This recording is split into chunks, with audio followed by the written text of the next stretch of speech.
Bueno, presenciamos ayer por la noche un verdadero batacazo en este Mundial de Clubes 2025.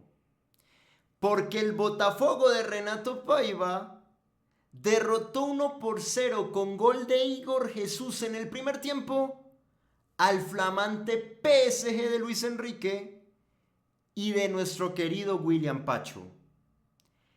La idea de este video, por consiguiente, va a ser tratar de explicar por qué se dio este resultado.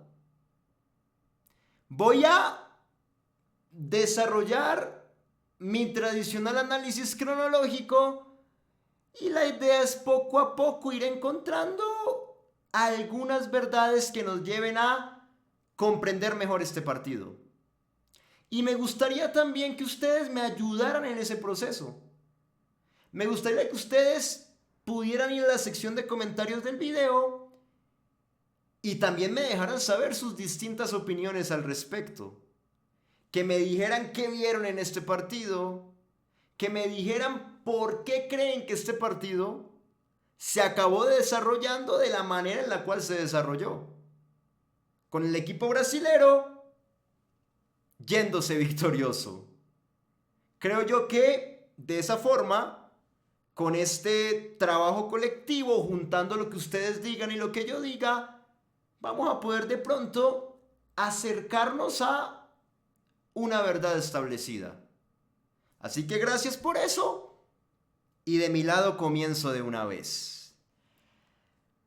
Voy a hacerlo, como lo dije ahora, cronológicamente y por esa razón me veo obligado a comenzar con el PSG. No es porque esté subestimando el trabajo del Botafogo ni mucho menos, ¿no? Yo creo que lo que hizo el equipo de Renato Paiva colectivamente es para pararse y aplaudir. Fue una labor magnífica, que quede claro ante todo. Pero comienzo con el PSG porque el partido comenzó con el PSG. Bueno, a mí me parece que una primera razón por la cual se dio este resultado es porque el mediocampo del equipo de Luis Enrique no estaba confeccionado como de costumbre y eso se sintió en el campo de juego.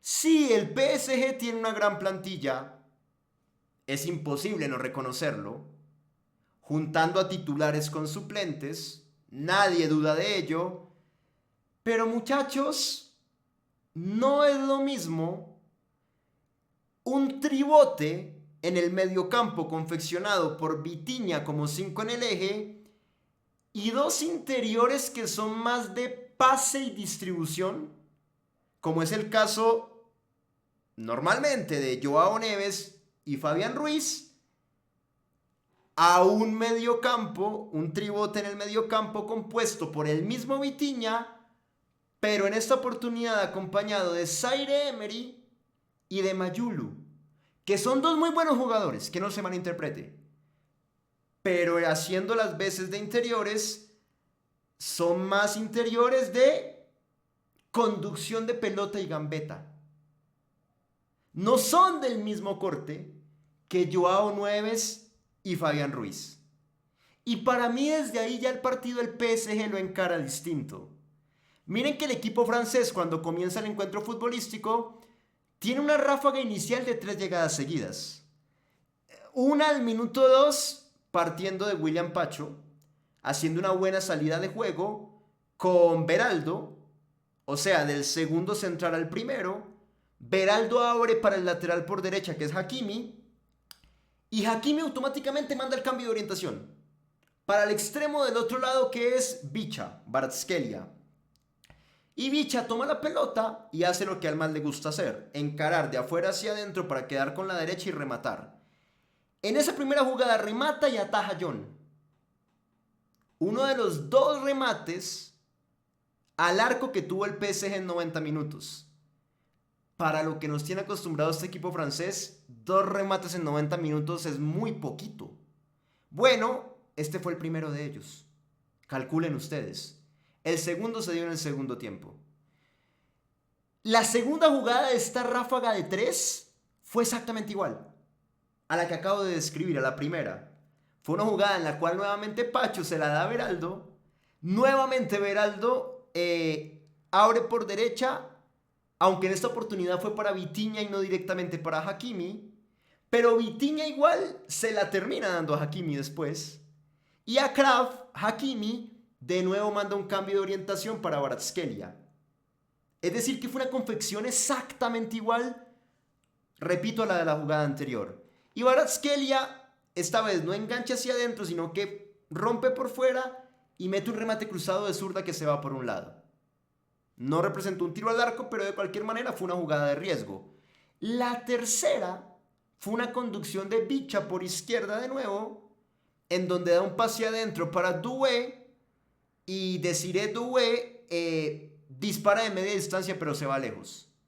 Estamos hablando de que en tan solo 8 minutos el PSG acumuló esas 3 chances de gol. Entonces, claro, pensaba uno que nuevamente íbamos a ver un partido del PSG en el cual el equipo de Luis Enrique iba a arrasar. Sin embargo, de ahí en adelante es como que el PSG entra en una sequía de opciones de gol. Porque no vuelve a llegar, créanme que no vuelve a llegar, sino ya hasta el final del primer tiempo. Hasta el minuto 44, en donde Vitinha abre para Kvaratskhelia, manda un centro y John, el arquero del Botafogo, la tenaza. Y hubo una última en la cual Vitinha de nuevo abrió para Kvaratskhelia y volvió a encarar, desbordó, mandó un centro de zurda, le salió al arco y John la volvió a atenazar. Pero hubo todo un lapso largo entre el minuto 8 del primer tiempo y el 44 del primer tiempo en donde el PSG no llegó. Y en ese lapso es donde yo creo, qué pena que casi se me cae acá todo y casi hago un desastre, menos mal no ocurrió. En ese lapso del 8 al 44 es donde yo creo que más se vio lo que les estaba marcando ahora. El PSG hacía una buena salida desde el fondo, tal como marcamos en estas jugadas, con Pacho, con Beraldo, a veces integrando a Hakimi, otras veces integrando a Vitinha, ahí no estaba el problema, pero una vez Vitinha la tomaba, si no era con un cambio de orientación largo buscando a la Kvaratskhelia, daba la sensación de que al equipo de Luis Enrique le costaba progresar. ¿Por qué? Porque no estaban los dos jugadores que normalmente representan las dos líneas de pase directas para Vitinha con pelota al piso, que son Joao Neves por derecha y Fabián Ruiz por izquierda. Sí, ellos entraron en el segundo tiempo, pero en un contexto de partido diferente y ahora lo voy a explicar. Ya no era el mismo partido. Pero en este primer tiempo, que era un partido que normalmente al PSG le conviene, porque todavía no estaba ganando aún el Botafogo, el gol de Igor Jesús fue al minuto 36 del primer tiempo, después de la primera media hora de partido. Cuando íbamos 0-0 todavía, que es un partido que, repito, se le acomodaba un poco más a los intereses del PSG, ya con el 1-0 el Botafogo capaz que repliega un poco más. Y ya es un partido distinto en el segundo tiempo. Pero con el partido 0-0, Botafogo estaba defendiendo en bloque medio, el partido se jugaba en zona 2, lo digo de nuevo, era un partido que le convenía al PSG, pero cuando Vitinha trataba de descargar hacia adelante con Zaire Emery o con Mayulu, no encontraba a dos jugadores que tomaran el balón y que tuvieran esa capacidad de distribución para descargar hacia adelante, no solamente con Bicha, con Kvaratskhelia por izquierda, sino con Gonzalo Ramos por dentro, o con Doué por derecha, o con algún otro jugador que se proyectara al ataque. ¿Qué es lo que normalmente sí pasa, repito, con Joao Neves y con Fabián Ruiz? Normalmente ese circuito sí se completa. Vitinha se la da a cualquiera de los dos y cualquiera de ellos dos abastecen a los de adelante. Pero esta vez recibía Zaire Emery, recibía Mayulu, y en vez de abastecer a los de adelante, daba la sensación de que transportaban mucho, conducían mucho, querían desequilibrar a punta de gambeta, no tanto de ese pase directo. Entonces el estilo del medio campo cambia. Ya no es tanto un estilo de distribución, pases con mucha verticalidad, no, es más un estilo de comenzar con la gambeta ya desde el mismo medio campo. Normalmente el PSG tiene mucha gambeta arriba, con los extremos, Kvaratskhelia y Doué, pero esta vez desde los internos mismos, desde mucho más atrás, esa gambeta se trataba de dar y no funcionaba muy bien porque ahí el Botafogo cortaba en la zona 2. ¿Saben quién lo explicó muy bien? Un comentarista que para mí es de los mejores del continente, que es el señor Fabián Godoy, el profesor. Godoy lo dijo comentando este partido en DirecTV, en D-Sports, y lo explicó con una frase que para mí fue muy bien confeccionada. Godoy dijo, una cosa es correr con la pelota y otra muy diferente es hacer que la pelota corra. Obviamente se refería al decir la parte de correr con la pelota, a Zaire Emery y a Mayulu. Y al decir la parte de hacer que la pelota corra, a Joao Neves y a Fabián Ruiz. Ahí se marcaba una diferencia grande de por qué el ataque posicional del PSG, en este primer tiempo por lo menos, fue muy distinto a lo que estamos acostumbrados. Sí, tiene una gran plantilla, pero cambiale par de jugadores en el 11 titular y mete jugadores de un corte diferente y ya el estilo del equipo va a cambiar, no va a ser igual. Entonces para mí ese fue un problema total. Y es más, si quieren lo alargo, lo podemos alargar, aunque ya lo voy a entender ahora más adelante. En el segundo tiempo, el PSG tiene su segundo tiro al arco, que fue con un tiro libre, que cobró Vitinha, que Gonzalo Ramos se la llevó por delante y atajó muy bien plantado el arquero John. Segundo tiro al arco del PSG en el partido, y el último, porque nada más fueron dos. Y de ahí en adelante, ya el Botafogo no estaba defendiendo tanto en zona 2, sino que estaba muy replegado en zona 1, en un bloque bajo, ya más en una defensa posicional. Ya voy a hablar del Botafogo y lo explico. Pero acá lo digo rápido. En zona 1, en una defensa posicional, más cerca a su arquero John, ya todos aglomerados en el fondo, ahí haciendo una densidad por dentro, cerrándose bien. Y claro, ahí sí ya es cuando Luis Enrique manda a la cancha a Fabián, a Joao Neves, a Nuno Méndez, incluso a Barcolá. Más adelante termina mandando a otro jugador que es Kang In Lee, el coreano. Mete los 5 cambios. Y ya alguien podría decir, bueno, pero ya el PSG tiene los titulares adentro. Claro, pero ya era un tipo de partido en el cual Neves y Fabián no iban a ser tan desequilibrantes, porque con un equipo rival muy metido en el fondo, pues ya lo único que le quedaba al PSG era circular la pelota buscando cierta amplitud, y como se cerraba muy bien el Botafogo por dentro, no se le podía entrar, entonces solamente dependía el PSG de mandar centros, a ver si alguno cabeceaba, o de disparar de media distancia, a ver si con algún remate desde lejos podía meter el empate. Ya entrar tocando a ras de piso era una labor casi imposible. También mérito del Botafogo, que se cerraba muy bien. Pero entonces se entiende por qué era diferente. En el primer tiempo, Zaire Emery y Mayulu, que sí tenían mucho más espacio porque era un contexto de partido muy distinto, todavía 0-0, no cumplían con ese circuito que normalmente sí tiene el equipo de Luis Enrique. Salida de juego muy buena con Pachito desde el fondo, Vitinha, los dos interiores y de ahí en adelante los de arriba que desequilibran. No. Esta vez Vitinha descargaba con cualquiera de ellos dos y normalmente ellos dos comenzaban a conducir, a tratar de gambetear, no abastecer a los de arriba directamente y terminaban perdiéndola y sucumbiendo ante el buen trabajo de marca de esos leones que tenía el Botafogo en el medio campo, que eran por ejemplo Marlon Freitas, que era Gregore y Alan, que es un jugador de experiencia europea, jugó en el Napoli, me acuerdo. Gran jugador, gran medio centro. Entonces claro, ahí el partido cambió un poco a lo que estamos acostumbrados a ver del PSG, ¿no? Evidentemente, pues se dio de esta manera. Para mí desde ahí se explica en gran parte lo que pasó. Bueno, paso ahora a hablar pues de los héroes desde esta jornada, del Botafogo.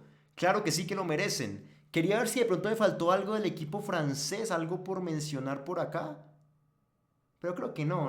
En grosso modo, términos generales, fue eso. Al final hubo un gol anulado a Barcolá, a Bradley Barcolá, bien anulado porque hubo un fuera del lugar alevoso de Kvaratskhelia, la pelota le rebotó a Bicha y le cayó a Barcolá y esa jugada no tenía por qué valer, entonces estuvo muy bien anulado.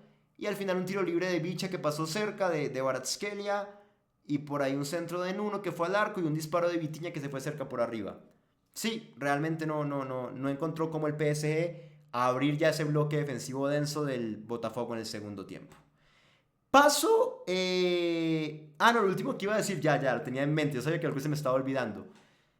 Que la prueba y ahorita se los mostré, la prueba de que esos dos interiores no estaban abasteciendo con pases directos, sino conduciendo en exceso y perdiendo la pelota, era que ustedes vieron que las llegadas, incluso las primeras del PSG en el partido, siempre se dieron con cambios de orientación largos. De Hakimi buscándolo a Kvaratskhelia. O sea que no se dio ese circuito tradicional con los dos interiores abasteciéndolos de arriba, no. Ya desde el mismo Vitinha o el mismo Hakimi, pelota arriba larga para saltarse a Zaire Emery y saltarse a Mayulu. Ahí estaba la explicación, evidentemente, de lo que estoy diciendo. Las primeras llegadas se dieron así porque el PSG ya desde muy temprano pues identificó este problema en el campo de juego. Paso al Botafogo, el equipo de Renato Paiva. No, excelso lo del Botafogo. ¿Qué hizo el Botafogo? Miren, tuvo un 4-3-3 como sistema táctico fundamental y lo respeto a cabalidad. Lo mantuvo muy bien y muy bien plasmado en la cancha. Siento yo que como regla fundamental hubo una muy buena relación entre las líneas de ese 4-3-3. Es decir, que fue un bloque sumamente compacto. La línea de 4 en el fondo siempre se mantenía muy pegada a la línea de 3 del medio. Y de igual manera, la de 3 del medio se mantenía muy pegada a la de 3 de arriba. Entonces, entre las tres líneas que componían el bloque, la de 4, la de 3 del medio y la de 3 de arriba, nunca había mucha distancia. Y de hecho, entre la primera de 4 y la última de 3, nunca existían más de 15 metros. O sea, plantó un partido, pero con un orden táctico del Botafogo gigante desde esa misma relación de las líneas del bloque, que se entienda lo que digo. Eso me encantó y ya es el primer punto valorable. Después de eso, hay un par de matices más, y es que, a ver, me pareció que, por ejemplo, en los primeros 10 minutos sentí que el Botafogo fue como que se plantó un poco desde la ocupación de espacios en zona 2. Bloque medio y simplemente conteniendo y ocupando los espacios como a las expectativas de qué pasaba en el partido, ¿no? Como viendo a ver qué es lo que iba a plantear el PSG o qué tan fúrico iba a ser el ataque del equipo francés. Después del minuto 10 más o menos, de ese rafagazo de 3 llegadas del PSG, ahí ya como que el Botafogo se acomoda un poco mejor y lo que hace durante todo el primer tiempo es lo que se conoce como un pressing intermedio. Y es que estaban los 10 jugadores de campo abocados a presionar en esa zona 2 para que el partido se jugara allí, lejos del arco de John, y para tratar de recuperar la pelota siempre allí en esa zona. Y para mí le funcionó bien. Claro, también influyó lo que expliqué ahora. Zaire Emery y Mayulu no fueron Joao Neves y Fabián. Condujeron mucho, arrastraron mucho la pelota, carretearon mucho la pelota, y claro, eso también iba en pro de lo que quería el Botafogo. Con esos picantes que mordían ahí en el medio, pues, y jugadores del PSG que no la soltaban, que no descargaban rápido, lograban morder y lograban recuperar sin ningún tipo de problema. Se juntaban las dos cosas, el error del PSG en el mediocampo y toda la virtud de ese pressing, de esa presión con 10 hombres al tiempo en zona 2 que ejecutaba el equipo de Renato Paiva. Excelente, para mí sí fue el segundo mérito, esa presión funcionó muy bien a lo largo de todo el primer tiempo. Tercer mérito, el Botafogo nunca dejó de ser un equipo reactivo. El Botafogo es verdad, no tuvo la pelota en este partido, fue una diferencia de posesión del 75% versus el 25%, calculen ustedes.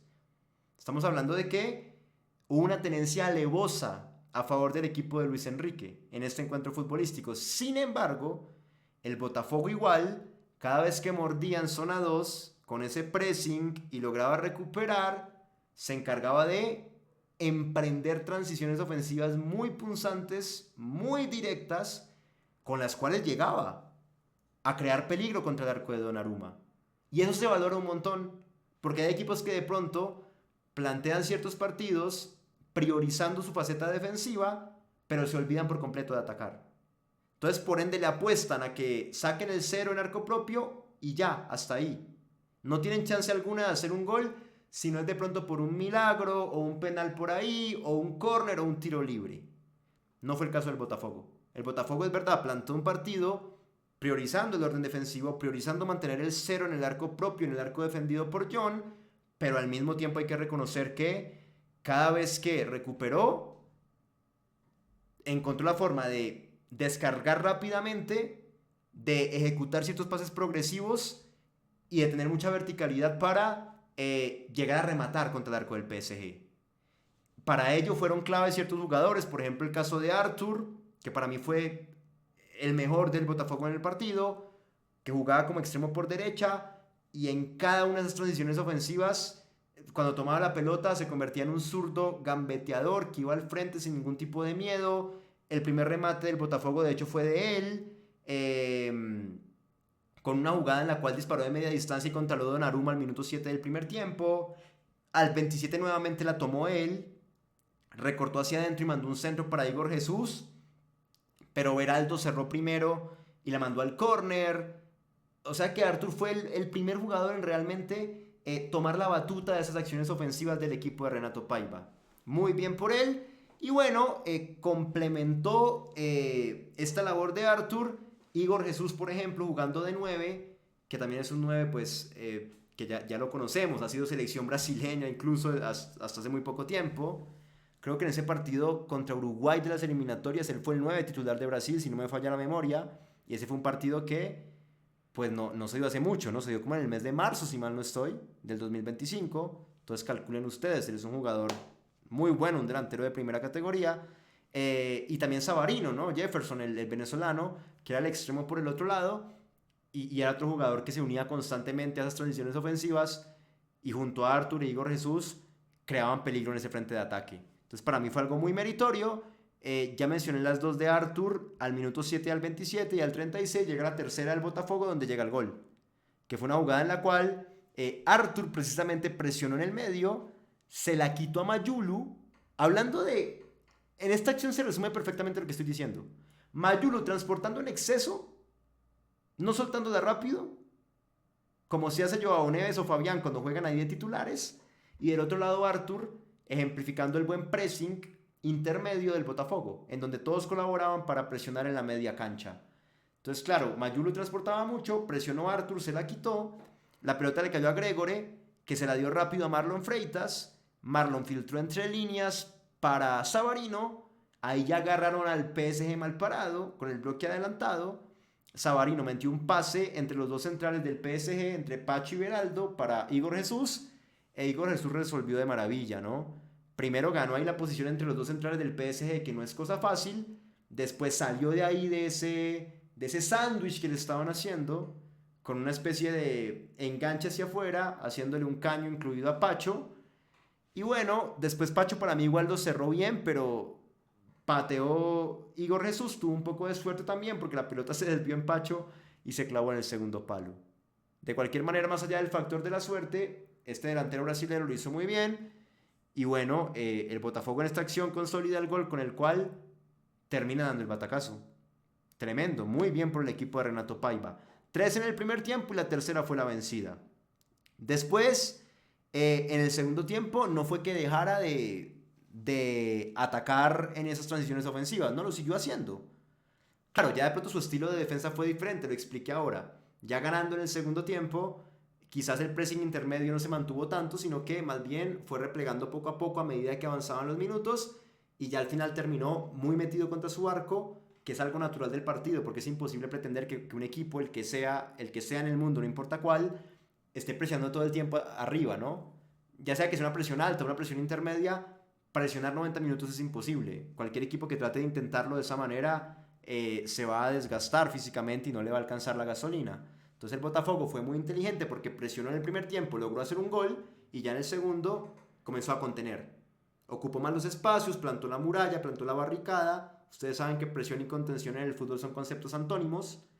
Presionó en el primer tiempo, contuvo en el segundo, plantó la barricada en zona 1, cerca de su propio arco, al arco de John. Y ahí ya te acumulaba ese 4-3-3, pero bien metido contra arco propio. Renato Paiva metió un par de cambios naturalmente. Por ahí metió a Cuyabano y a Santi Rodríguez, es decir, que sacó al lateral izquierdo y al extremo por izquierda y reemplazó esa banda con dos jugadores frescos. Más adelante entró Montoro por Arthur, o sea que metió al extremo nuevo del otro lado de la derecha. Y por último sacó a Alan por Newton, ¿no? Sacó al medio centro posicional, al 5 más posicional, al 5 en el eje, y metió a otro ahí. Esos fueron los 4 cambios de Renato para sacar adelante esta victoria.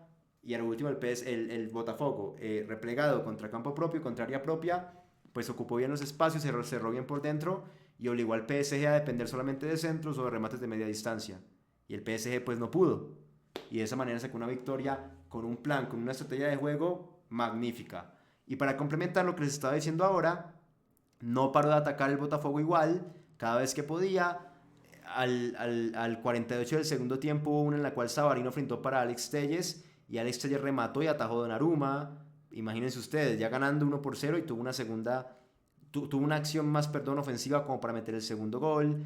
Tuvo otra buenísima al 53. Arthur la tomó entre líneas, abrió para Vitinho, el lateral derecho, no Vitinha, ¿no? Vitinha era el del PSG, Vitinho era el lateral derecho del Botafogo, que se proyectó por derecha y rompió, mandó el centro, y llegó Savarino solo por dentro porque Igor Jesús había metido un desmarque de ruptura para arrastrar la marca de Pacho. Y Beraldo como que se quedó parado y ahí llegó Savarino, que es bajo, es un jugador bajito, pero igual ahí se despertó y anticipó, cabeceó solo por dentro y atajó a Donnarumma. Pudo haber sido fácilmente el segundo del Botafogo.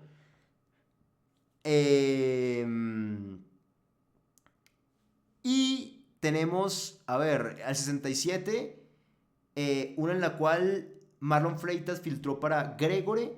Gregore abrió para Vitinho, este centró para Igor. Y Beraldo se vio obligado a cortarle al córner, fue una acción peligrosa.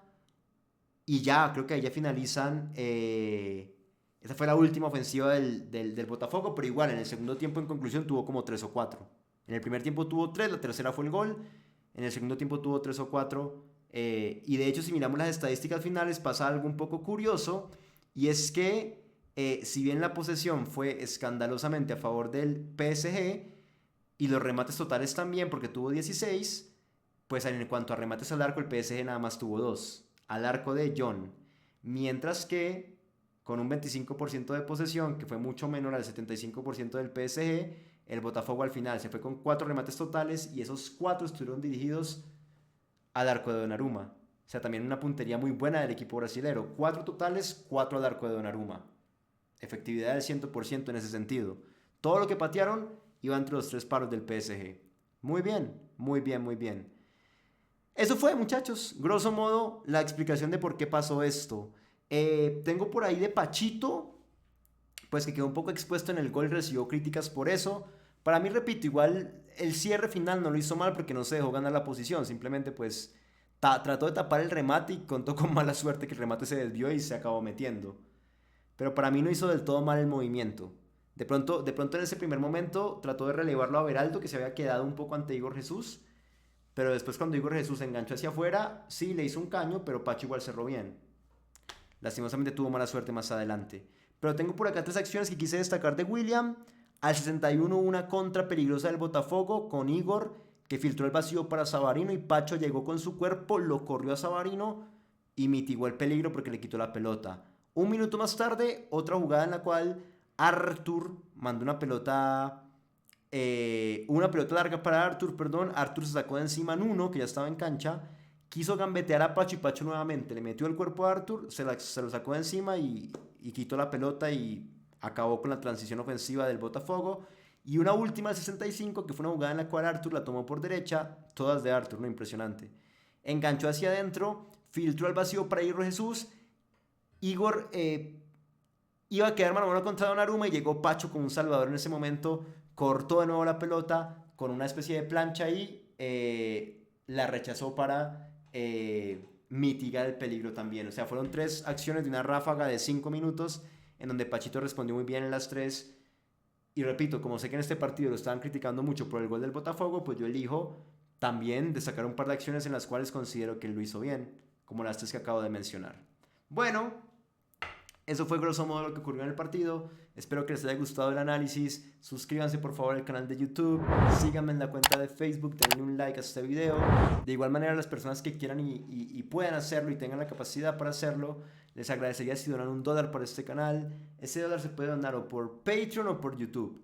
Si lo quieren hacer por Patreon, muchachos, acá abajo en la sección de comentarios les dejo el link, el enlace de esa plataforma de Patreon. Pueden hacer clic allí, van, cumplen con la donación perfectamente.